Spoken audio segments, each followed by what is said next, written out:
नमस्कार, आप देख रहे हैं आज का मुद्दा। मैं हूं आपके साथ शैलेंद्र चौहान और आज का मुद्दा में आज बात करेंगे क्या सरकारी एजेंसियों का हो रहा दुरुपयोग।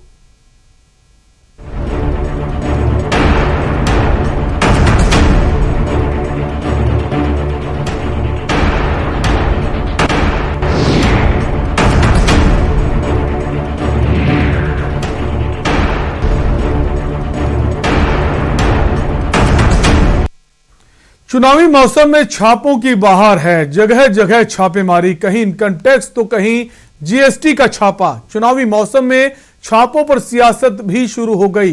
कानपुर से कन्नौज तक टैक्स चोरी के आरोप में कई व्यापारियों के घर छापा पड़ा, जिसमें करोड़ों रुपए बरामद हुए। छापेमारी के बाद अखिलेश यादव ने सरकार के खिलाफ मोर्चा खोल दिया और सरकार पर सरकारी एजेंसियों का दुरुपयोग करने का आरोप लगाया है। अब सबसे बड़ा सवाल है, क्या यह छापा संयोग है या फिर प्रयोग? आज इसी पर बात करेंगे। उससे पहले ये रिपोर्ट देखिए। 22 किरण से पहले छापेमारी का खेल लपटे में आ गया समाजवादी इत्र। कन्नौज में कितने धन कुबेर, आखिर सपा का क्या कनेक्शन पी, अखिलेश क्यों हो रहे हैं लाल, आखिर क्या है छापों का सियासी कनेक्शन। छापेमारी को लेकर विरोधी हो रहे एकजुट, राष्ट्रपति से होगी इसकी शिकायत। सबसे बड़ा सवाल, क्या सरकारी एजेंसी का हो रहा दुरुपयोग। यूपी में चुनाव आने का इंतजार है तो दूसरी तरफ रेड अलर्ट भी जारी है। एक तरफ सियासी दल दमखम भर रहे हैं तो दूसरी तरफ जांच एजेंसियां भी लिस्ट बनाकर बैठी हैं। इनकम टैक्स के छापे ने यूपी का सियासी पारा गर्म कर दिया है। सवाल यही है कि आखिर चुनावी मौसम में ही अचानक ईडी और जांच एजेंसियां सक्रिय क्यों हो जाती हैं। और सवाल ये भी कि देश में कई बड़े दल भी हैं, क्योंकि आखिर छोटे दलों से ताल्लुकात रखने वाले लोगों ही ईडी के निशाने पर होते हैं। क्यों सभी बड़े दलों के लोगों में सब साफ बैठे हैं। 22 किरण कितना भीषण होने वाला है, इसका अंदाजा आप लगा सकते हैं। आईटी के छापेमारी से चुनावी मौसम में इस छापेमारी के कई सियासी मायने निकाले जा रहे हैं। एक तरफ विपक्ष छापेमारी पर सवाल उठा रहा तो सरकार कानून की दुहाई दे रही है। आईटी की छापेमारी अब सियासी रंग में ढल गई है। कन्नौज से लेकर कानपुर पर ऐसा छापा पड़ा कि पैसों की भरमार हो गई। पीयूष के बाद अब पम्मी जैन, जो सपा के एमएलसी हैं, और अखिलेश के करीबी भी, इसके घर पर छापा चल रहा है। इनके 40 ठिकानों पर छापेमारी की कार्रवाई तो अखिलेश और रामगोपाल की भवें भी लाल हो गई। उन्होंने इसकी शिकायत इलेक्शन कमीशन से कहने की बात कही है। लगातार पिछले कई दिनों से और पिछले महीने से ये सूचनाएं आ रही थी कि समाजवादियों के ऊपर छापे पड़ेंगे।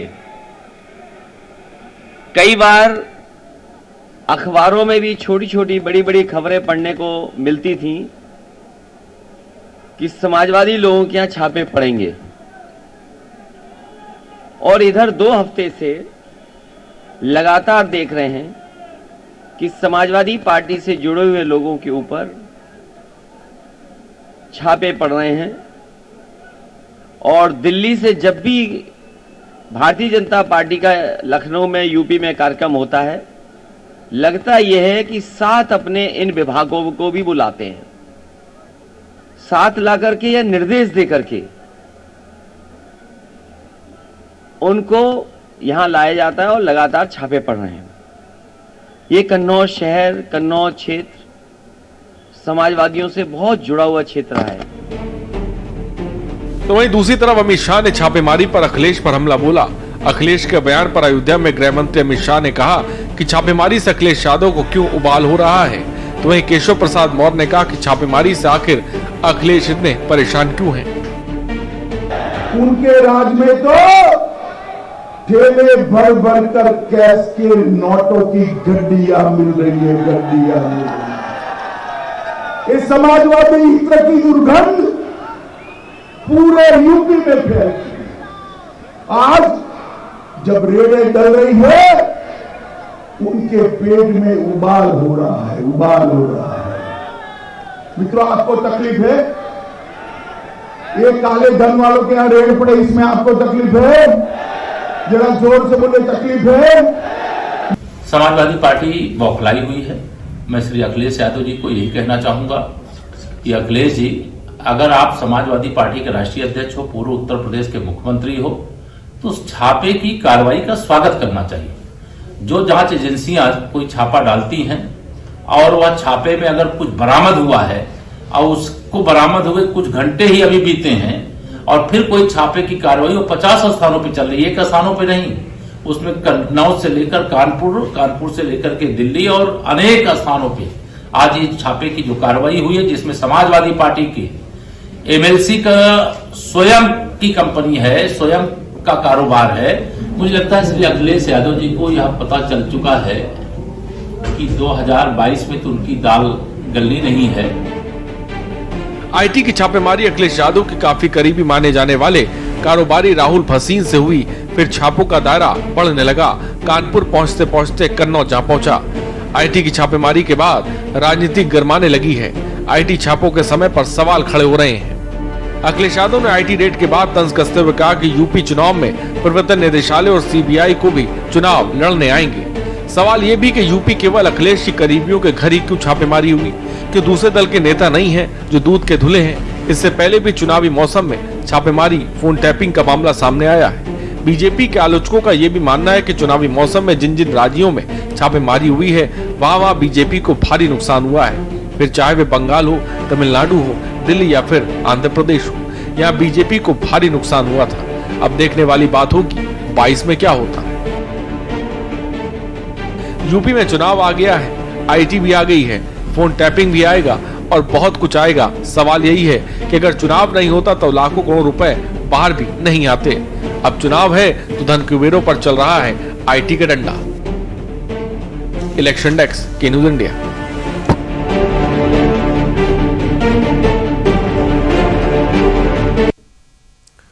तो उत्तर प्रदेश में छापों का दौर शुरू हो चुका है और अब इसको लेकर सियासी वार पलटवार भी शुरू हो गया है, जहां समाजवादी पार्टी के मुखिया अखिलेश यादव का कहना है कि जो मौजूदा सरकार है वो केंद्रीय एजेंसियों का दुरुपयोग कर रही है। वहीं बीजेपी के बड़े बड़े नेताओं का यह कहना है कि ये एजेंसियां स्वतंत्र हैं, इसका इससे कोई लेना देना नहीं है और अगर आप गलत नहीं तो आपके पेट में दर्द क्यों हो रहा है। इन सभी तर्कों को, वादों को, दावों को समझने की कोशिश करेंगे।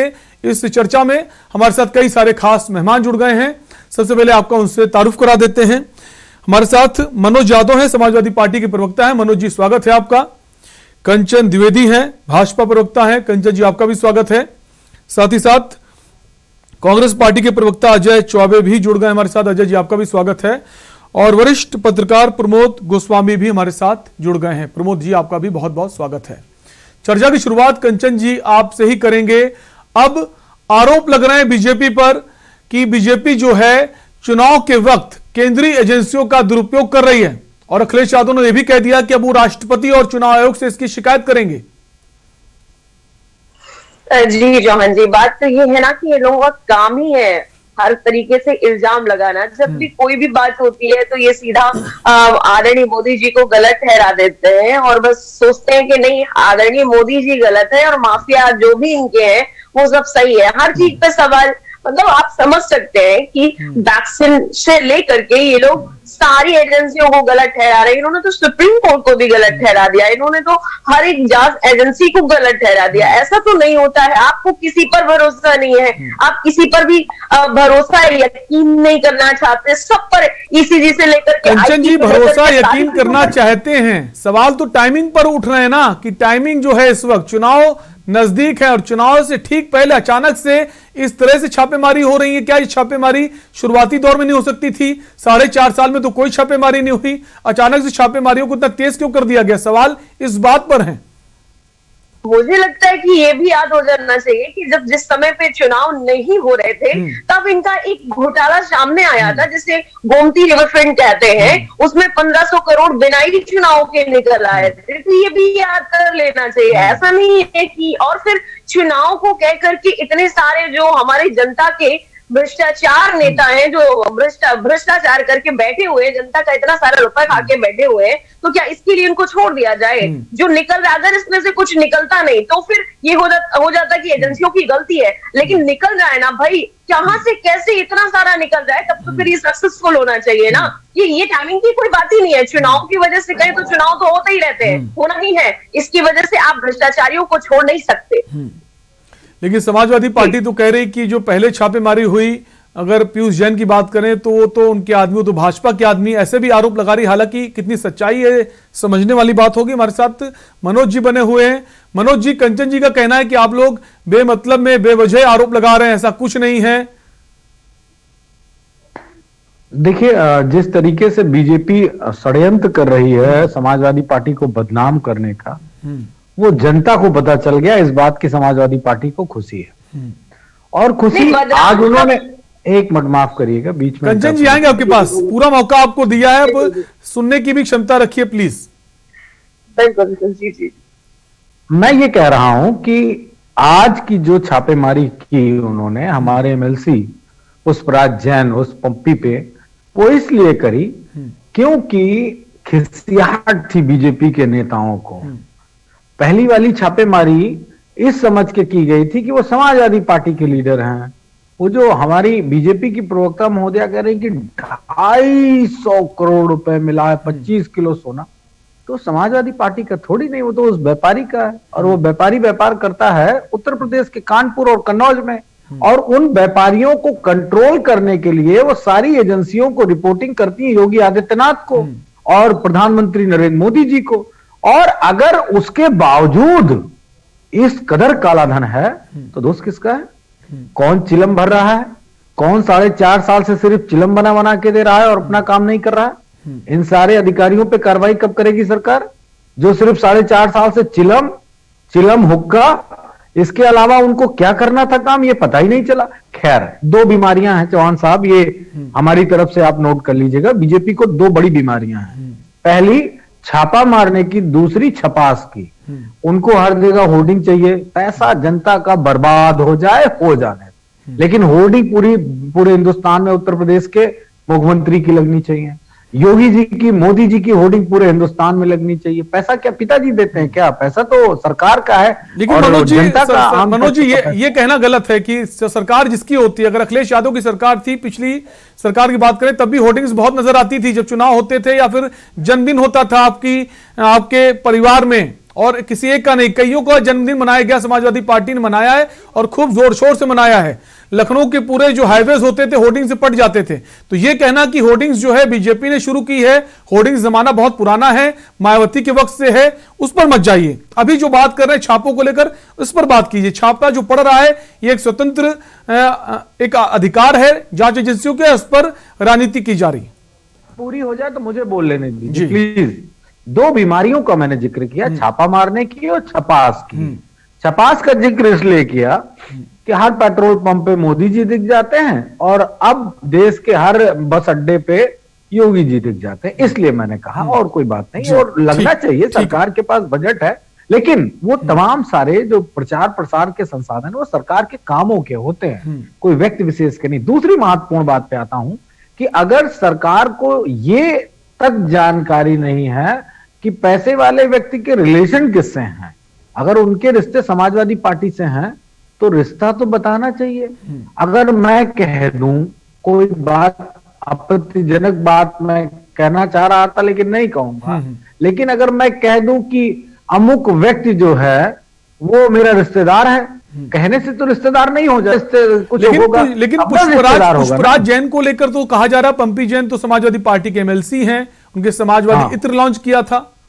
हाँ, तो वो तो है ही है, वो अरे समाजवादी पार्टी के एमएलसी को कौन डिनाई कर सकता है। और इससे पहले जब छापा मारा गया तो हमारे राष्ट्रीय सचिव पे मारा गया, जो राष्ट्रीय प्रवक्ता भी है, राजीव राय जी, फिर जैनेन्द्र यादव जी के यहाँ जो राष्ट्रीय अध्यक्ष जी के ओएसडी है, मुख्यमंत्री थे तब भी ओएसडी थे, और राहुल भसीन के यहाँ मारा गया, वो भी हमारे राष्ट्रीय अध्यक्ष जी के मित्र हैं, और जो मनोज यादव फहरिस्त जो है बहुत लंबी है, तो उसको अगर जिक्र करेंगे तो वक्त बीत जाएगा। हमारे साथ और भी खास मेहमान बने हुए हैं। मनोज जी आपके पास वापस हम आएंगे, उससे पहले कांग्रेस के हमारे प्रवक्ता बने हुए हैं अजय चौबे जी।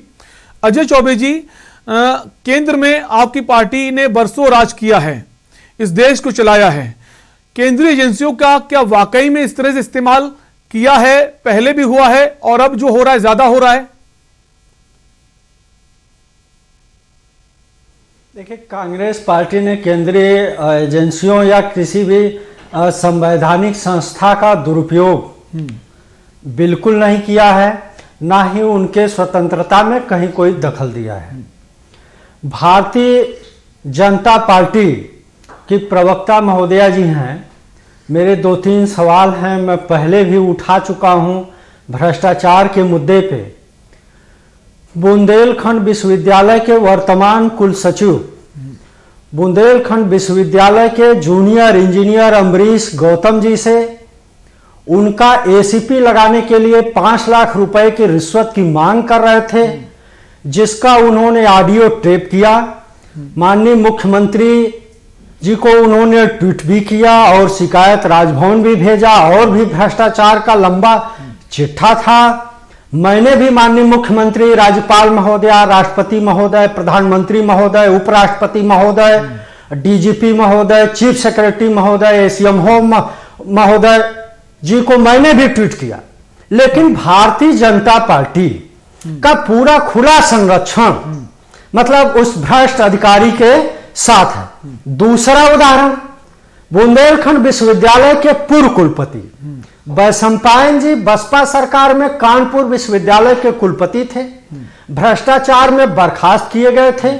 पीएमओ से इंक्वायरी चल रही थी, उस इंक्वायरी को बंद करके भारतीय जनता पार्टी ने बुंदेलखंड विश्वविद्यालय का कुलपति बना दिया। विजिलेंस की सिफारिश पे लखनऊ यूनिवर्सिटी से उनका ना ही पेंशन मिलता था, अगर पेंशन रिलीज भी होता, लखनऊ यूनिवर्सिटी रिलीज करती तो लखनऊ ट्रेजरी से ड्रा होता।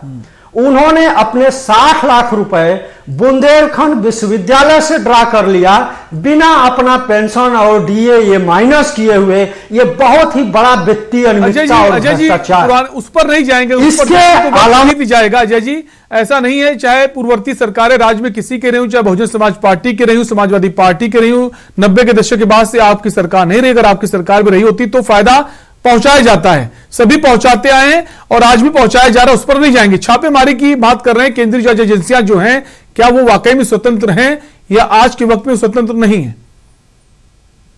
पूर्वांचल विश्वविद्यालय के पूर्व कुलपति राजा राम यादव जी पे गोरखपुर में उनके आवास पे छापा पड़ा। वो आरएसएस के कार्यकर्ता भी हैं और उनके आवास से नगद 2 करोड़ रुपए लगभग और करोड़ों के गहने बरामद हुए। यह है भारतीय जनता पार्टी का भ्रष्टाचार। न उस पे कोई टीवी डिबेट पे चर्चा हो रही है। अगर सभी प्रदेश के विश्वविद्यालयों के कुलपतियों की अगर आवास पे छापा डाल दिया जाए तो करोड़ों में रुपए बरामद होंगे और उनको संरक्षण देने वालों पे अगर तो अजय जी मान लेना कि अजय जी जैसा आपने बताया कि उनके संघ से ताल्लुकात हैं, जो विश्वविद्यालय के जो भी आपने बताया कुलपति हैं, तो इसका मतलब कि केंद्रीय जांच एजेंसियां स्वतंत्र हैं, उन पर दबाव नहीं, कहीं पर भी छापा मार सकते हैं। हाँ, मीडिया में चर्चा तब आती है जब वो अपोजिशन का होता है और अगर वो पार्टी से जुड़ा हुआ है तो ज्यादा चर्चा नहीं होती, ये कहने का मतलब है आपका। वरिष्ठ पत्रकार हमारे साथ प्रमोद जी बने हुए हैं। प्रमोद जी, आप देख रहे हैं उत्तर प्रदेश में इन दिनों पिछले कई दिनों से छापेमारी का दौर चल रहा है, क्या इस पर आपकी राय है? ये छापेमारी की जा रही है, ये जानबूझकर की जा रही हैं, एक टारगेट सेट किया जा रहा है, एक लंबी फहरिस्त निकाली जा रही है जो पूर्ववर्ती सरकारों के नजदीकी थे, या फिर ये स्वतंत्र एक सिलसिलेवार तरीके से, क्रमबद्ध तरीके से छापेमारी हो रही? नगद रुपए कैसे बरामद आएंगे अजय जी आपके पास। प्रमोद जी क्या आप हमें सुन पा रहे हैं? इस्तीफा दे देना चाहिए। आएंगे अजय जी आपके पास। प्रमोद जी क्या आप हमें सुन पा रहे हैं? कि पुलवामा में इतना आरडीएक्स बरामद हो गया, हमारे सैनिक मारे गए। ठीक है, प्रमोद गोस्वामी तक शायद हमारी बात नहीं पहुंच रही। प्रमोद गोस्वामी जी क्या आप हमें सुन पा रहे हैं? ठीक है, कंचन जी कुछ कहना चाहती हैं। कंचन जी अपनी बात कही।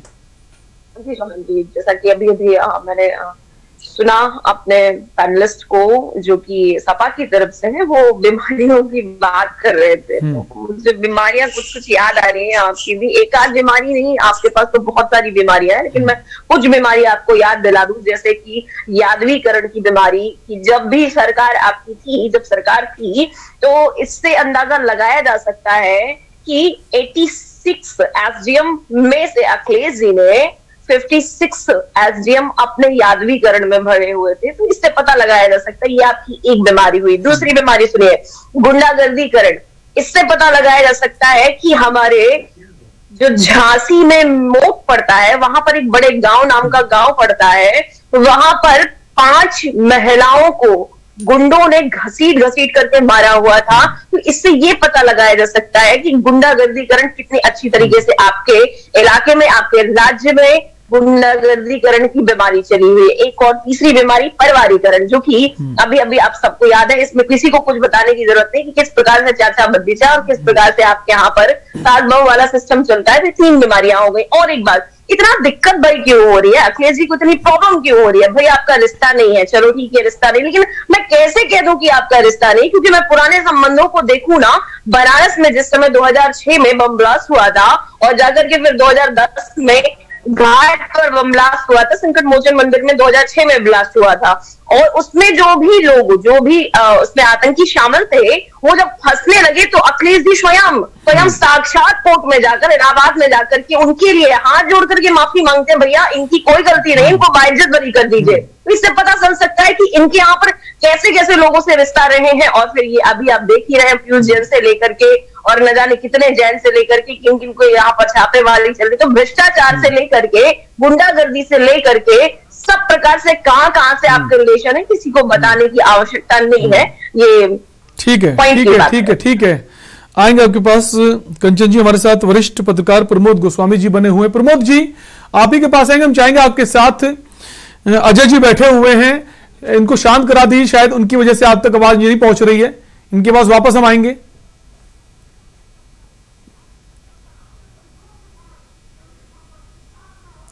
अजय जी शांत हो जाइए, अजय जी शांत हो जाइए, आपके पास हम आएंगे। प्रमोद जी को अपनी बात कहने दीजिए। प्रमोद जी, आपने सुना सभी मेहमानों को, और जिस तरह से इस वक्त दौर चल रहा है उत्तर प्रदेश में छापेमारी का, क्या कहां तक ये तर्कसंगत है, और क्या ये ईमानदारी से जांच एजेंसियां काम कर रही है, या फिर इनकी ईमानदारी पर भी, इनके अस्तित्व पर भी सवाल उठ रहे हैं? क्लास 1 का बनता है सबके यहाँ निष्पक्ष ढंग से। चौबे जी आएंगे आपके पास, बाकी लोग भी हमारे साथ बने हुए हैं, उनको भी मौका दीजिए। बाकी लोग भी हमारे साथ हैं ना, उनको भी मौका दीजिए, आप ही बोलते रहेंगे। प्रमोद जी, प्रमोद जी, क्या आपको हमारी आवाज आ रही है?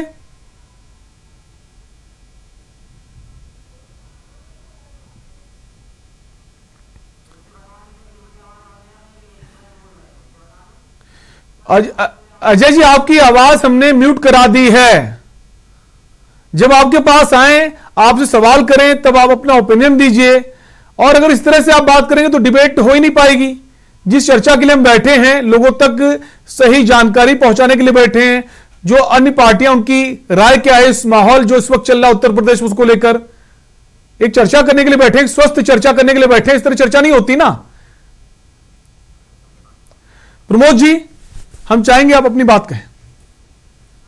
शैलेंद्र जी, आप पूछिए सवाल। जी प्रमोद जी, सवाल यह है कि उत्तर प्रदेश में जिस तरह से छापेमारी का दौर चल रहा है, इसको लेकर अब विपक्षी पार्टी समाजवादी जो है वो हमला बोल रही बीजेपी पर, एक वार पलटवार का दौर शुरू हो गया है। समाजवादी पार्टी कहना है कि ये केंद्रीय जो जांच एजेंसी है, इसका दुरुपयोग किया जा रहा है। कहां तक ये सही है, या फिर वाकई में केंद्रीय जांच एजेंसियों का इस्तेमाल बीजेपी सरकार द्वारा किया जा रहा है?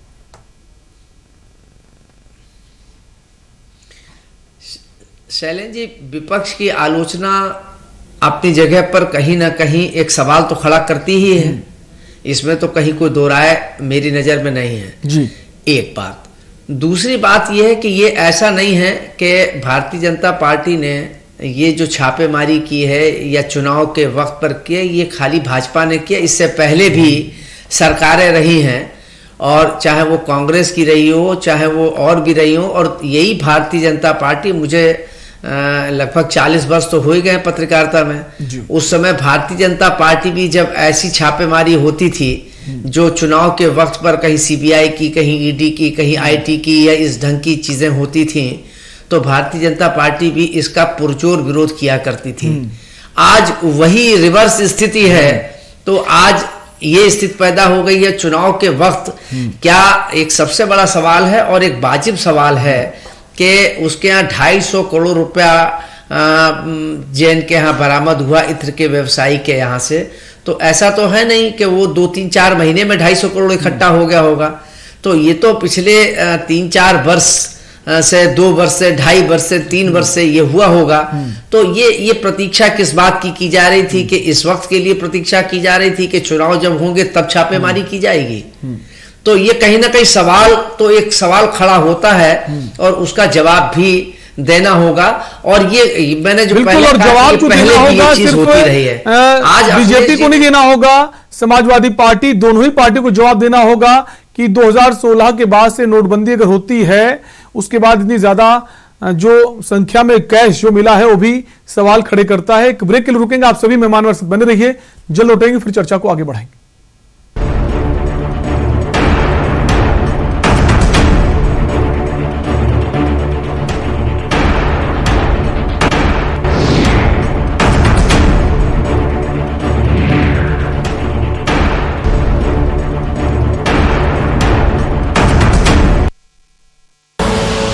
आप देख रहे हैं के न्यूज, खबरों का सारथी। 2017 से पहले भय, भ्रष्टाचार और जातिवादी के लिए बदनाम उत्तर प्रदेश को माननीय मुख्यमंत्री योगी आदित्यनाथ जी ने अपनी ईमानदार सोच और दमदार काम से उत्तम प्रदेश बनाया है। योगी सरकार में प्रदेश में हुए बड़े बदलावों को किसानों से नौजवान तक और शहर से गांव तक महसूस किया जा सकता है। डबल इंजन की सरकार ने विकास के रथ पर सवार उत्तर प्रदेश को नई पहचान दी है। 4.5 साल में नए भारत में नए यूपी का जन्म हुआ है। बदलाव, सोच ईमानदार, काम दमदार। पर ये दिल है कि चख रहा है उन्हीं अल्फाजों का नूर नूर और नूर नूर और नूर नूर और दूर कितना भी जाओ, इस जुबान से दूर ना जा पाओगे। विमल, बोलो जुबान केसरी। उत्तराखंड में बढ़ रहे पलायन और बेरोजगारी की समस्या से निजात पाने के लिए राज्य सरकार द्वारा पंडित दीनदयाल उपाध्याय गृह आवास होम स्टे योजना संचालित की जा रही है। योजना अंतर्गत पर्वतीय क्षेत्रों में अधिकतम 15 लाख और मैदानी क्षेत्रों में अधिकतम 7.5 लाख रुपए की सब्सिडी, साथ ही ब्याज में भी पहले 5 साल तक 1 से 1.5 लाख रुपए तक छूट दी जा रही है। योजना द्वारा 1 से 6 कमरों का नया मकान बनाने या पुराने मकान के नवीनीकरण पर भी राजकीय सहायता दी जाएगी। होम स्टे में रजिस्ट्रेशन कराने के बाद आप अपने घर को होम स्टे की तरह भी चला सकते हैं। होम स्टे योजना के फायदे 1000, देगी सब्सिडी सबको सरकार, अतिथियों का करें सत्कार, अब घर बैठे पाएं रोजगार। It's been lovely. It's like a second home. विस्तृत जानकारी के लिए अपने जिले के पर्यटन कार्यालय से संपर्क करें अथवा उत्तराखंड पर्यटन की वेबसाइट पर ऑनलाइन आवेदन करें। खुदी को आजमाया है तो ये अंदाज आया है, खुदी को आजमाया है तो ये अंदाज आया है। तुम में भी मैं हूं, शुद्ध प्लस पान मसाला। सबसे पहली टीम रूल्स ब्रेकर। आप सब लोग कौन से सब्जेक्ट पढ़ते हो? Sir arts. ह्यूमैनिटीज पढ़ते हो? सर ह्यूमैनिटीज के सब्जेक्ट पढ़ते हो, टेक्नोलॉजी पे काम करके टेक्नोलॉजी का स्टार्टअप शुरू कर रहे हो, कुछ टेक्नोलॉजी का आइडिया है? सर यस, फिलहाल हमें तो इंटरेस्ट ना साइंस में ही था, बट सर हमें मतलब कि 10th में मतलब लॉकडाउन लग गया था तो पढ़ाई थोड़ा लॉकडाउन चला गया, तो इसलिए हमें आर्ट्स ले लिया। सो आप ये भी प्रूव कर रहे हो, ये भी रूल तोड़ रहे हो कि 10वीं क्लास में अगर नंबर कम भी रह जाए तब भी कुछ जिंदगी में बड़ा कर सकते हैं। Good, proud of you. और अब आपके सामने आ रही है team next innovation. Solar power bank idea बहुत अच्छा है, इसकी जरूरत कहाँ से पड़ेगी? क्यों ऐसा क्यों बनाया? ये जैसे ग्रामीण क्षेत्र हो गए जहाँ बिजली नहीं आती और जो सुबह से शाम तक काम करते हैं डिलीवरी बॉय वगैरह और पुलिस ऑफिसर हो गए, उन लोग जो धूप में रहते हैं, तो उन लोग के लिए हमने बनाया। अगर हम इसको पूरी धूप में रखेंगे कितना टाइम लगता है पूरे चार्ज लेने के? 2 घंटे लगते ही सिर्फ फुल चार्ज होने में। अच्छी चीज ये है कि आपने जो प्रोडक्ट बनाया है यूटिलिटी बहुत है। All the best. अब मिलते हैं रेनबो होम इंडस्ट्रीज से। जो घर में लेडीज अपने खुद के लिए जो काम करना जानती हैं तो वो सर सिर्फ अपने लिए बनाती हैं, उनको उससे कोई अर्न नहीं हो रहा या कुछ कमा नहीं रही, तो हम ये चाहते हैं कि वो हमारे स्टार्टअप में, हमारे इस बिजनेस में साथ आए और वो कुछ नहीं कमा रही है तो वो हमारे साथ मिलकर इसमें कमाए। Business blasters new year special देखिए 31 दिसंबर और 1 और 2 जनवरी को शाम 7 बजे आपके टीवी पर।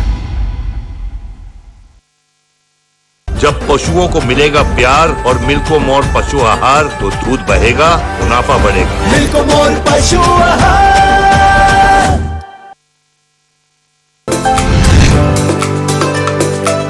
नमस्कार, मैं डॉक्टर विकास कुमार मिश्रा, हड्डी रोग विशेषज्ञ, मेडिकल कॉलेज बहराइच। आप सभी जनपदवासी, देशवासी और क्षेत्रवासियों को नव वर्ष की ढेर सारी शुभकामनाएं। धन्यवाद। दिस इज डॉक्टर शहीद खान। आप सभी देशवासियों को सेवा क्लिनिक एंड ट्रॉमा सेंटर की तरफ से नव वर्ष की हार्दिक शुभकामनाएं। Happy new year.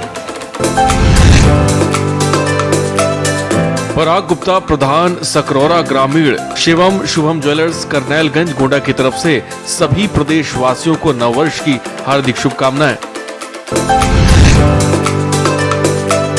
Ganesh Pratap Singh उर्फ हुकुम सिंह, समाज सेवी, रेवारी, करनैलगंज, गोंडा की तरफ से सभी देशवासियों को नववर्ष की हार्दिक बधाई, शुभकामनाएं।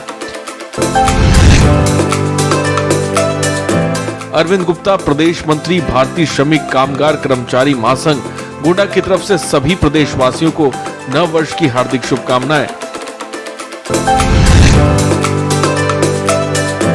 राहुल सिंह, प्रधान, कंजेमऊ ब्लॉक अध्यक्ष, अखिल भारतीय प्रधान संघ, करनैलगंज, गोंडा की तरफ से सभी देशवासियों को नव वर्ष की हार्दिक शुभकामनाएं और बधाई।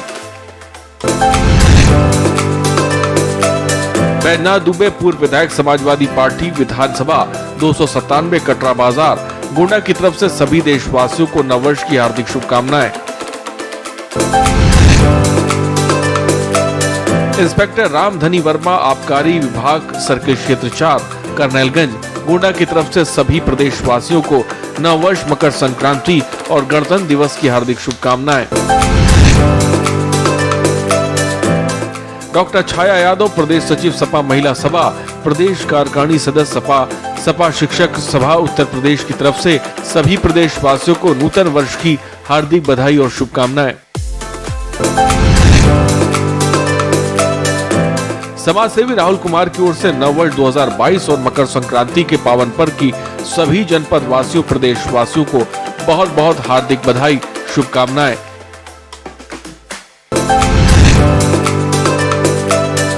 मैं अहमदगढ़ थाना प्रभारी निरीक्षक इंद्रपाल सिंह, जनपद बुलंदशहर, आप सभी को नए साल की हार्दिक शुभकामनाएं देता हूं और अपने क्षेत्र की जनता से अपील करता हूं कि ओमिक्रॉन से बचने के लिए 2 गज की दूरी बनाकर रखें और मुंह पर मास्क लगाएं और अपने आप को और अपने परिवार को सुरक्षित रखें।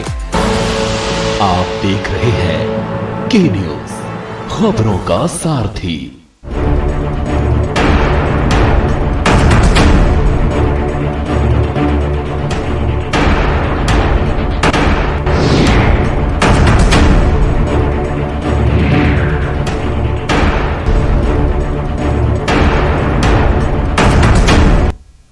ब्रेक के बाद आपका स्वागत है। आप देख रहे हैं आज का मुद्दा और हम बात कर रहे हैं जिस तरह से उत्तर प्रदेश में इस वक्त छापेमारी का दौर चल रहा है, उसको लेकर सियासत गर्मा गई है। जहां समाजवादी पार्टी का ये कहना है कि ये केंद्रीय जांच एजेंसियों का दुरुपयोग किया जा रहा है, वहीं भारतीय जनता पार्टी का साफ कहना है इसका बीजेपी से कोई लेने देना नहीं, जो दोषी होगा, जो गलत होगा उसे बख्शा नहीं जाएगा। क्या ये जांच एजेंसियां स्वतंत्र रूप से काम कर रही है या वाकई सरकार का जो आदेश है, सरकार के कहने पर यह काम हो रहा है? क्योंकि बीते दिनों से जिस तरह से हम देख रहे हैं, अगर अखिलेश यादव के ओएसडी की बात करें, उसके बाद तमाम ऐसे कई नाम सामने आए, लेकिन हाईलाइट मामला तब हुआ जब पीयूष जैन के ठिकाने से भारी मात्रा में कैश बरामद हुआ। उसको लेकर भी सवाल उठने लगे कि समाजवादी इत्र का जो मामला सामने आ रहा है वो इत्र किसी और ही जैन ने लॉन्च किया था, उसको लेकर भी काफी बयानबाजी हुई।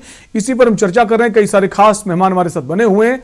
हम वापस आएंगे, चर्चा को आगे बढ़ाएंगे, कंचन जी के पास आएंगे। कंचन जी, समाजवादी के जो मुखिया हैं पार्टी के अखिलेश यादव, उनकी तरफ से लगातार ये कहा जा रहा था जब पीयूष जैन के ठिकानों पर छापेमारी हुई और तमाम सारा कैश बरामद हुआ, अखिलेश यादव का ये कहना था कि ये रेड डालने कहीं और गए थे और पहुंच कहीं और गए। उसके बाद किसी ने सोचा नहीं था पुष्पराज जैन के यहां छापेमारी अब होगी। उसके बाद आज पुष्पराज जैन के कई ठिकानों पर छापेमारी हो रही है। क्या जो गलती हो गई थी उसे दूर कर कर पुष्पराज जैन के ठिकानों पर छापेमारी की गई है? नहीं, ऐसा नहीं है। ये जो एजेंसियां हैं वो अपने हिसाब से जो भी काम कर रही है वो उनका कार्य है, वो करेंगी। और ये देखना ये बात है ना कि इनको इतनी हमें भी और पूरे देश को भी इस बात से बड़ी दिक्कत हो रही होगी। किस बात की परेशानी है? आप इतना बौखला क्यों रहे? अरे भाई आप बहुत साफ सुथरे हैं, आपने कोई कभी नहीं की है, तो प्रॉब्लम क्या है? लेकिन बात ये है ना, प्रॉब्लम वहां हो जाती है ना कि अखिलेश जी तो अभी तक मुख्तार अंसारी के लिए भी कहते हैं कि नहीं वो तो बहुत शरीफ आदमी है, वो तो राम वृक्ष के लिए भी कहते हैं कि बहुत शरीफ आदमी है, वो तो अभी तक गायत्री प्रजापति के लिए भी कहते हैं कि नहीं उन्होंने तो कोई गलती की नहीं, वो भ्रष्टाचार है ही नहीं, उनमें कोई भी दिक्कत नहीं है। तो वही प्रॉब्लम अभी भी आ रही है। अखिलेश जी तो कह ही रहे ना कि ना वहां पे कोई प्रॉब्लम थी ना यहाँ पे कोई प्रॉब्लम। लेकिन अखिलेश जी तो, कंचन जी ये भी कह रहे हैं कि बीजेपी बौखला गई है, हार के डर से बौखला गई है, इसलिए अब जांच एजेंसियों का इस्तेमाल किया जा रहा है।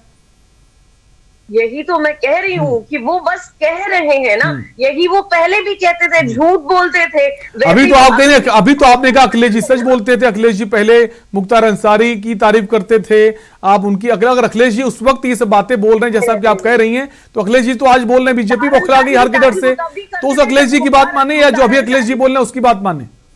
वो कभी सच बोले ही नहीं है। मुख्तार अंसारी की वो तारीफ अभी भी करते हैं, गायत्री प्रजापति के लिए वो अभी भी बात तक बोलते रहे हैं कि नहीं वो तो बहुत शरीफ आदमी है। मैं ये बोल रही हूँ क्योंकि उनमें तो वही प्रॉब्लम है ना। मैं यहाँ पे एक मानस की चौपाई लगा दे रही हूँ, उससे बात बिल्कुल क्लियर हो जाएगी। वचन वज्र जय सदा प्यारा, सहस नयन परिदोष निहारा। उनके वचन बस झूठ बोलते रहेंगे और बस बीजेपी के जो भी अच्छी क्रियाएं हैं उनमें भी दोष ही निहारते रहेंगे। तो इसलिए उनकी बातें ठीक है, बस उनमें ज्यादा वो फंस रहे हैं, अब वो प्रॉब्लम में आ रहे हैं, इसलिए उन्हें दिक्कत हो रही है। इसलिए बेचारे वो खुद बौखलाए हुए हैं। बीजेपी क्या बौखलाएगी? वो तो एजेंसियां हैं, वो काम कर रही हैं, बीजेपी का तो यहाँ कोई रोल है नहीं। लेकिन अखिलेश जी का जरूर रोल है, इसीलिए वो परेशान हो रहे हैं, इसीलिए उनको बहुत दिक्कत आ रही है। मनोज जी, अखिलेश जी का भी इसमें रोल है ऐसा कहना है कंचन जी का?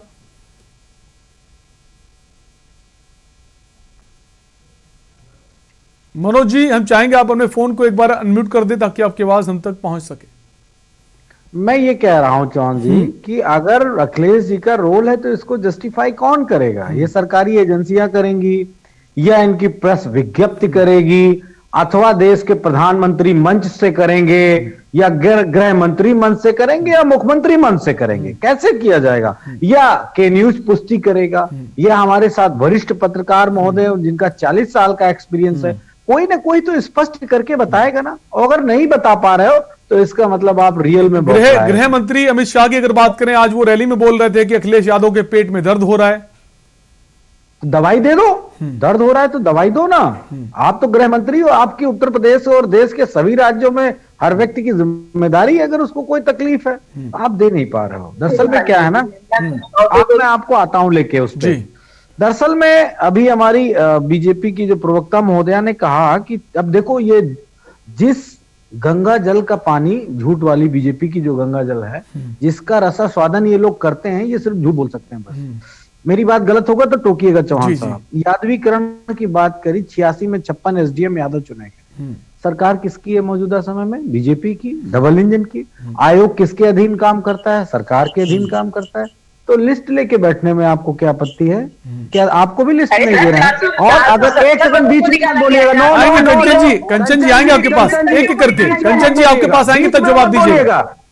जब आपके पास आए कंचन जी तब जवाब दीजिएगा। जो बात कहूंगा सत्य कहूंगा, सत्य के सिवाय टीवी डिबेट पे कुछ नहीं कहूंगा। और मेरी अगर बात गलत लगे चौहान साहब मुझे टोक दीजिएगा। अपनी बात पूरी कीजिए। मैं कह रहा हूं 86 में 56 यादव हुए तो उसकी लिस्ट लेके इनको द्विवेदी जी को बैठना चाहिए था। और उन 56 यादवों को अगर सिलेक्शन हुआ है गैर संवैधानिक तरीके से या किसी सरकार के प्रभाव में, तो उनको तो हटा देना चाहिए। तब तक क्यों नहीं हटाया गया?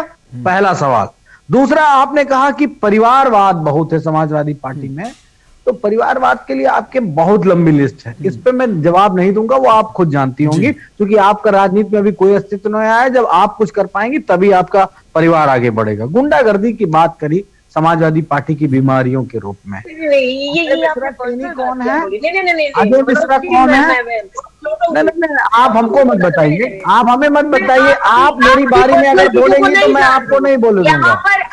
आप परिवारवाद की बात कब करेंगे ना, जब आपको परिवार समझ में आएगा। नहीं मनोज जी, व्यक्तिगत रूप से आप नहीं कह सकते हैं।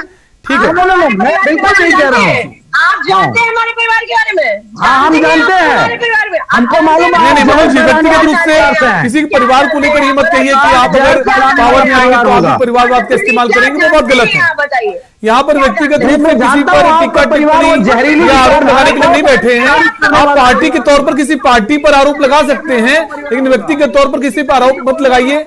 आप दोनों ही लोगों से दरख्वास्त लाने वाला परिवार होगा, ये मुझे बेहतर तरीके से मालूम है। इसी से पता चल रहा है कि आपको बहस करना आता है, आप महिला में होती तो मैं जवाब और तगड़ा ठीक है कंचन जी, ठीक है बहस करना नहीं आता है, मैंने आपको बहुत धैर्य से सुना।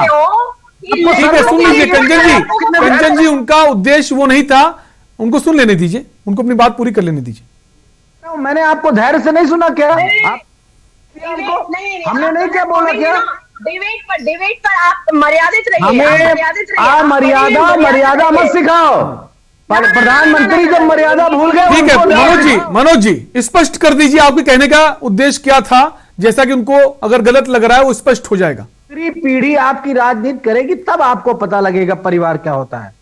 मैं मेरी बात अगर जो ना समझ पाए उसको क्या मैं समझाऊं? मनोज जी अपनी बात आपकी पीढ़ी करेगी राजनीति तब आपको समझ में आएगा कि परिवार क्या होता है। इसलिए मैंने कहा अगर नहीं समझना है तो ना समझो आप, मुझे आपको समझाना भी नहीं है। मैं गुंडागर्दी पे आता हूं। अजय मिश्रा टेनी समाजवादी पार्टी का गृह राज्य मंत्री है, उसने किसानों पे चढ़ा दिया। समाजवादी पार्टी मैंने नाम लिया, अगर इनकरेक्ट करना हो तो कर दीजिएगा मुझे। पाटीदार एसपी था और उसने जिस तरीके से एक व्यापारी त्रिपाठी जी की हत्या करके फरार हो गया, आज तक नहीं मिला। क्या वो भी समाजवादी पार्टी का या पाकिस्तान चला गया, जो आज तक भारत की कोई एजेंसी उसको पकड़ नहीं पाई? कहां विलुप्त हो गया या समाधि ले ली उसने सरयू नदी में जाके? ये भी बीजेपी को बताना पड़ेगा। बस्ती के सांसद विधायक को कूटते हैं और विधायक सांसद को कूटते हैं। वो कौन थे? वो गुंडागर्दी नहीं थी तो क्या थी? आपको बताना पड़ेगा। आपका सांसद संगमलाल गुप्ता कूटा जाता है जाके, जब होती है वो गुंडागर्दी नहीं थी, क्या थी? आपका विधायक धीरज ओझा प्रतापगढ़ का कुटाई होती है, आपका विधायक अलीगढ़ का थाने में ऐसा उसको कूटता है, और आपके कार्यकर्ता एक इंस्पेक्टर की भदौरिया की हत्या कर देते हैं। आप उनको माला पहनाते हो, पदों से नवाज देते हो। वो कौन थे? इनके बारे में कौन बताएगा?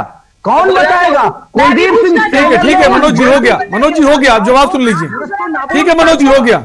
कंचन जी जवाब दीजिए। क्या? ठीक है मनोज जी। कौन थे जो लोग राजधानी में हो करके लड़कियों की अश्लील फोटो को जायज करते थे और वायरल करते थे? उसमें से आपके कर्मचारी लोग भी शामिल होते थे। वो लोग कौन थे? आपने कहा कि अखिलेश जी गए थे इलाहाबाद कोर्ट में हाथ जोड़ के माफी मांगने। मैं उम्मीद करूंगा कि हमारे साथ वरिष्ठ पत्रकार महोदय हैं, वो बताएंगे अभी कि सच्चाई क्या है कि अखिलेश यादव कब कोर्ट के सामने गए। ये बात अगर मैं जब तक मैं वरिष्ठ पत्रकार महोदय से पूछ नहीं लूंगा तब तक इस डिबेट में मैं इस बात को कहूंगा कि बीजेपी झूठ खाती है, झूठ बोलती है, झूठ परोसती है और झूठ ही लेके सोती और जगती है। फिर आप कह दीजिए, तो फिर आप डिबेट में बैठकर कह दीजिए मुख्तार अंसारी। ठीक है, जो सुन लेते हैं, प्रमोद जी से भी सुन लेते हैं। ठीक है, ठीक है कंचन जी, ठीक है। मनोज जी आपका जो सवाल है प्रमोद जी से हम पूछ लेते हैं। प्रमोद जी, जैसा कि मनोज जी कह रहे हैं कि अखिलेश यादव प्रयागराज गए थे हाईकोर्ट के सामने, उन्होंने हाथ जोड़े थे। कंचन जी का ये कहना है, कितनी सत्यता है सर इसमें? शैलेश जी देखिए, बहुत से कंटेंट होते हैं, बहुत से मामले होते हैं, उसमें कोर्ट में तो आप हम या कोई भी जा सकता है, कोर्ट किसी को भी तलब कर सकता है। लेकिन ऐसी मेरी जानकारी में कोई घटना नहीं है कि जहां उन्होंने हाथ जोड़ के माफी मांगे हो। ऐसा ना ही किसी समाचार पत्र में छपा, ऐसा मैंने पढ़ा। अब अगर कोई चीज हो तो मुझे नहीं मालूम, लेकिन मेरे संज्ञान में या कहीं समाचार पत्रों में यहाँ कोई ऐसी चीज कभी नहीं आई कि उन्होंने हाथ जोड़ के माफी मांगी हो। और कहीं अगर कोई चीज हुई हो तो वो तो एक वकील अगर है तो उसके लिए कंटेम्प्ट है, कहीं तो उसके लिए तो वो स्वाभाविक है, वो चाहे वो अखिलेश जी हो, हम हो या कोई भी हो। तो अगर कहीं कंटेंट है और कहीं गलती की है तो उसकी क्षमा याचना भी होती है, लेकिन ऐसी कोई चीज मेरे संज्ञान में तो नहीं आई। ठीक है, हम चाहेंगे सभी मेहमानों से कि जब भी अगर कोई कहे बात तो फैक्ट के साथ बैठे, बिना फैक्ट के किसी पर इस तरह के आरोप मत लगाएं, किसी भी बड़े नेता पर। अजय जी के पास आएंगे। अजय जी, जैसा कि इस वक्त जो माहौल है उत्तर प्रदेश में, छापे का दौर चल रहा है। डीजीजीआई की टीम की बात करें, इनकम टैक्स की टीम की बात करें, इन्होंने तो डेरा डाल लिया, खासकर कानपुर के आसपास के जो जिले हैं। कांग्रेस की सरकार ने काफी समय सत्ता में रही है केंद्र में, तो आरोप तो कांग्रेस पार्टी पर भी लगे हैं कि उसने भी केंद्रीय जांच एजेंसियों का बाखूबी इस्तेमाल किया है। क्या आप इससे इनकार कर सकते हैं अगर बात सीबीआई की करें? कांग्रेस पार्टी ने कभी भी किसी भी संवैधानिक संस्था का दुरुपयोग चुनाव जीतने के लिए या अपने किसी विपक्षी को प्रताड़ित करने के लिए बिल्कुल नहीं किया। कांग्रेस पार्टी की सरकार थी, केंद्रीय रेल मंत्री बंसल साहब थे, उनके भतीजे को सीबीआई ने गिरफ्तार कर लिया। एजेंसी पे कोई दबाव नहीं डाला गया। भारतीय जनता पार्टी ने हमारे कई मंत्री और कई लोगों पे आरोप लगाए, ए राजा, मधु कोड़ा, कनिमोझी जी या कोलगेट आवंटन, हमने उन लोगों को मंत्री पद से हटाया, जेल भेजा, गिरफ्तार किया।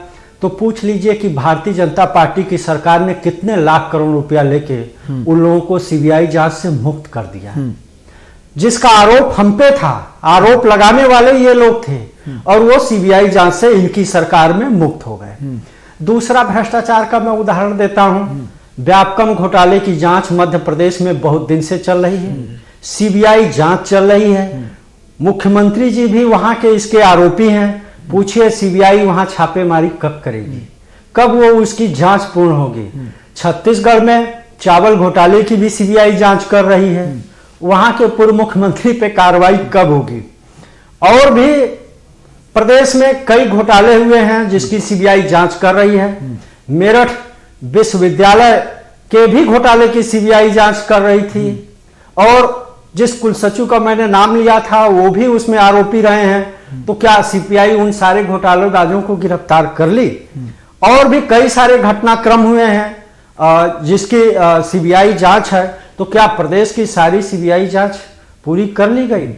माननीय मुख्यमंत्री जी 2017 के पहले इलाहाबाद जा रहे थे, भदोही में रोक लिए गए थे, लोक सेवा आयोग की सीबीआई जांच कराने गए थे। तो पूछिए पूर्व गृह मंत्री वर्तमान रक्षा मंत्री जी ने नौजवानों को आश्वासन दिया था और हमारे प्रधानमंत्री जी इलाहाबाद परेड ग्राउंड गए थे लोक सेवा आयोग के भ्रष्टाचारी सरकार बनते ही तुरंत जेल में होंगे। लेकिन सुनने में आता है कि लोक सेवा आयोग को जिसको वो भ्रष्टाचारी बताते हैं प्रमोद जी, मुख्यमंत्री जैसा कि अजय जी बता रहे हैं कि तमाम जो आरोप लगते हैं उनकी जांच की जाती है, जहां पर उनके विपक्ष में लोग होते हैं, उनके अगेंस्ट में होते हैं और अपने लोगों को बचाने की कोशिश होती है। क्या सर ये अभी से होना शुरू हुआ है कि उस वक्त से हो रहा है जब देश आजाद हुआ है कि अपनों को बचाओ और दूसरों को फंसाओ? ठीक है अजय जी, जवाब ले लेते। प्रमोद जी हमारे साथ बने हुए हैं। जी पूछिए। प्रमोद जी, सवाल यह है कि जैसा कि अजय जी आरोप लगा रहे हैं भ्रष्टाचार के कि जांच नहीं की जाती अपने लोगों पर और दूसरों पर जांच की जाती, तो ये अभी ये दौर शुरू हुआ है कि दौर बहुत पुराना है आजादी के बाद से जिसकी सत्ता रही केंद्र में और जितनी एजेंसियां रही उनका इस्तेमाल अपनों को बचाने में और दूसरों को फंसाने में रहा है, या फिर अभी इस दौर की शुरुआत हुई? शैलेंद्र जी, खाली भ्रष्टाचार की बात न करें। लंबे समय से ये कोई ऐसी नहीं है कि ये पहली बार भारतीय जनता पार्टी ने कोई अजूबा काम किया है, ऐसा कुछ नहीं है। इससे पहले भी ये तो चुनाव के वक्त, चुनाव से पहले और विपक्ष को डराने और धमकाने के लिए यह हथकंडे अपनाए जाते रहे। और इतना ही नहीं, सरकारें तक गिरा दी गई थी और सरकारें भी गिरी हैं, राज्यपाल भी बर्खास्त हुए हैं। तो ये सारे हथकंडे अपनाए जाते रहे और इसकी सड़क पर उतरकर विपक्ष ने तब भी आलोचना की थी और आज भी उसकी आलोचना की जा रही है। तो ये चीजें तो कोई ऐसी नहीं है कि नहीं है, लेकिन इस पर असल में दिक्कत शैलेंद्र जी ये है कि अब इशू बेस्ड पॉलिटिक्स नहीं रह गई। अब सत्ता को हासिल करने के लिए एन केन प्रकार उसके लिए हर हथकंडे, हर उपाय, चाहे वो जाति आधार पर हो, चाहे धर्म आधार पर हो, चाहे एजेंसीज के आधार पर हो, और चाहे कोई भी हो, पैसे के आधार पर, ये सारे आरोप लगते रहे हैं। और ये खुली चीजें रही, ये किसी से छिपी हुई ऐसा नहीं कि कोई मैं नई बात कह रहा हूं। ये सबके सामने है और हमेशा ये चीजें अखबारों में चर्चा का विषय भी बनती रही हैं।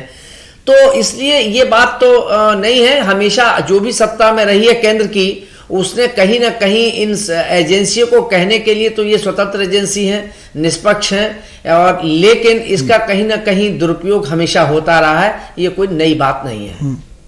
बिल्कुल, और ये नई बात नहीं है। ये हम नहीं कह सकते कि पहले की जो सरकारें थी उन्होंने जांच एजेंसियों का इस्तेमाल नहीं किया। ऐसे तमाम बड़े नेता रहे हैं भारतीय जनता पार्टी को, उनको उन एजेंसियों के सामने पेश होना पड़ा। उनके नाम लेना मैं नहीं चाहूंगा। और अगर बात करें इमरजेंसी का दौर, उस वक्त तो मीडिया पर भी पाबंदी लगा दी गई थी, और इसको स्वीकारना चाहिए कांग्रेस पार्टी को भी कि जब कांग्रेस सत्ता में थी तभी जो घोटाले, जो व्यापक घोटाले का जिक्र हो रहा है केंद्र में, कांग्रेस पार्टी तब का ये घोटाला है, तब भी उस पर चीजें सामने नहीं आई।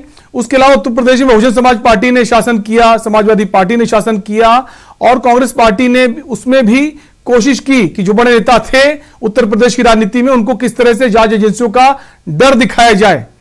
वक्त का अभाव है। मनोज जी कुछ कहना चाहते हैं? मनोज जी, देखिए, उत्तर प्रदेश में एक बड़ा काम हुआ, उसके लिए मैं योगी सरकार की प्रशंसा करना चाहूंगा, और वो काम है नाम बदलने का।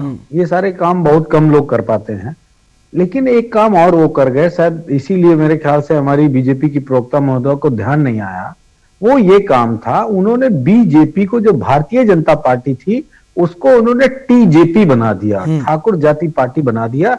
और यही सबसे बड़ा अचीवमेंट है मौजूदा उत्तर प्रदेश के मुख्यमंत्री का। हम आपके किसी भी एजेंसी से डरने वाले नहीं हैं। आप जांच करा लो, 100 जांच करा लो, 1000 जांच करा लो, लेकिन समाजवादी पार्टी ना सड़क छोड़ेंगे, ना सदन छोड़ेंगे, आपको सत्ता से बाहर करेंगे, बाबा को मठ पहुंचाएंगे, और 24 में भी आपका विदाई तय है। ठीक है, जल्दी से कम शब्दों में अपनी बात कही कंचन जी, कम शब्दों में बात कही। एक ही शब्द में, एक ही दो तीन लाइनों में बस बोल दूंगी। ये लोग, जो लोग हैं ना, नारी के सम्मान पर तो कभी गरीब के गिरेबान पर, तमाशों पर तो कभी ठाकुर जाति पार्टी बना दिया। तमाशों, मैं आपके बारे में नहीं बोली हूँ, आपके टाइम पर नहीं बोली, बीजेपी बना दिया बीजेपी को। आप क्यों बोल रहे? मैं, मेरा टाइम है ना, आप बेमतलब में खा रहे हैं। बोलिए, जल्दी बोलिए, जल्दी अपनी बात पूरी कीजिए। बोलूंगी, लाशों पर तो कभी तमाशों पर बैठ करके रामनामी चादर भी उखाड़ के फेंक दिया था। ओ माय गॉड, गंगा में लाशें कर रही थी। ओ माय गॉड, लोग हैं जो सपा के लोग हैं, लाशों से रामनामी चादर घसी की है योगी आदित्यनाथ ने। काफी काम है ये, पाप वाला समय का अभाव है। आप सभी मेहमानों का बहुत बहुत शुक्रिया इस चर्चा में जुड़ने के लिए। तो उत्तर प्रदेश की राजनीति इन दिनों गर्मा गई है, चुनाव नजदीक हैं, और छापेमारी का दौर जो है शुरू हो गया है। वार पलटवार चल रहा है समाजवादी पार्टी की तरफ से, भारतीय जनता पार्टी की तरफ से, जहां समाजवादी पार्टी के मुखिया अखिलेश यादव का कहना है कि केंद्रीय जांच एजेंसियों का दुरुपयोग किया जा रहा है। वहीं भारतीय जनता पार्टी के तमाम बड़े नेता ये कह रहे हैं ये एक स्वतंत्र कार्रवाई होती है, और अगर आप दोषी नहीं हो तो आपको डर किस बात का? क्या सरकार वाकई में इन एजेंसियों का दुरुपयोग कर रही है, या फिर ये एक सिलसिलेवार तरीके से, क्रमबद्ध तरीके से ये छापेमारी चल रही है? जनता सब देख रही है कौन क्या कर रहा है, कौन क्या नहीं कर रहा है। चुनाव नजदीक है, वोटों के जरिए जनता अपनी बात कहेगी। फिलहाल के लिए आपसे लेंगे इजाजत, रुकेंगे एक ब्रेक के लिए। ब्रेक के उस पार देखिए हमारा खास कार्यक्रम मंथन हमारे प्रधान संपादक दुर्गेंद्र चौहान जी के साथ।